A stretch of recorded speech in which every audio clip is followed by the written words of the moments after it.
Hello everyone, today I'm going to talk about this guy right here. This is your 1/12 scale pivot, and what it does is it connects your rear pod with your main chassis.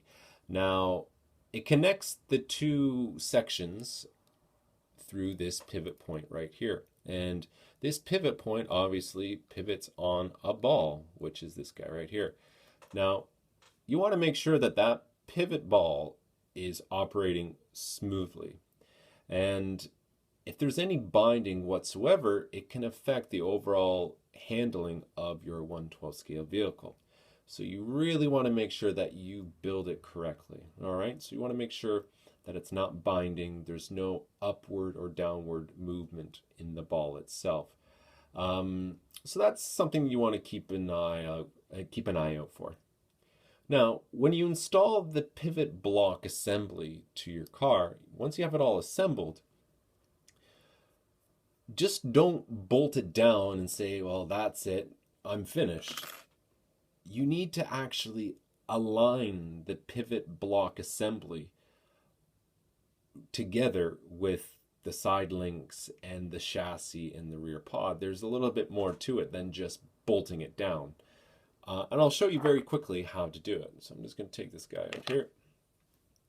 What you want to do is you want to take the two main screws that bolt the pivot block assembly to your main chassis, and you want to loosen them. Okay, you don't need to take them all the way out. You just need to loosen them off just a little bit so the pivot block assembly can move back and forth. You can shift it a little bit.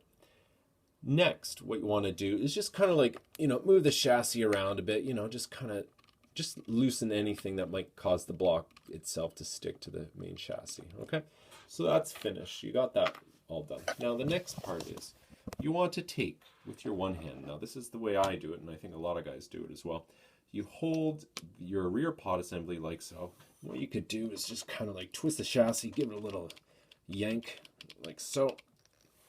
And then what you'll do next is you will take your screwdriver and well, right now the screws are backed out quite a bit. What I'm doing is I'm just slowly, just small turns of the wrench, just tightening the block down. Okay, and you want to do this nice and slow, because this is a very important part to your 1/12 scale setup. You want to make sure that just small increments like so, go back and forth, and once you're finished, and that's pretty much it. So it's such a small little thing to do, but it has a big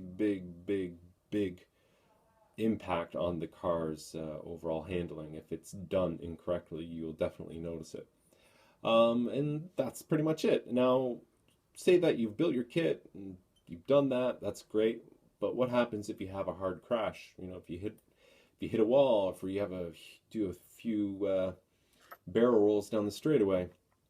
One thing to keep in mind is that the pivot block itself might have shifted under those forces that have been exerted on the motor pod assembly or the main chassis. The thing to understand is that this block, the surface that it's resting on, it's a very slippy surface. There's no grit, there's no surface for the actual plastic to really grab onto.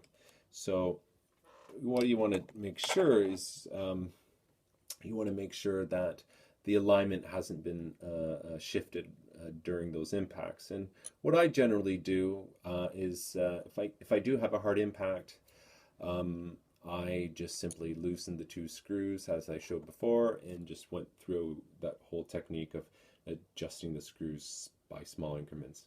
And then you should be good to go. Over time, the pivots do wear out. I've gone through a few pivots, obviously through heavy accidents and so on and so forth. So you want to keep an eye on that. You want to keep an eye on your pivot if there is some handling problems going on with your 1/12 scale vehicle. So always keep a pivot on hand to replace if need be. Okay, I hope this video was of help. Yeah, just remember, what connects the rear pod to the main chassis is your pivot. You want to make sure that pivot's operating smoothly, it's not damaged, there's no slop, and you want to make sure it's aligned perfectly as well. Okay, I hope this was of help. Bye-bye.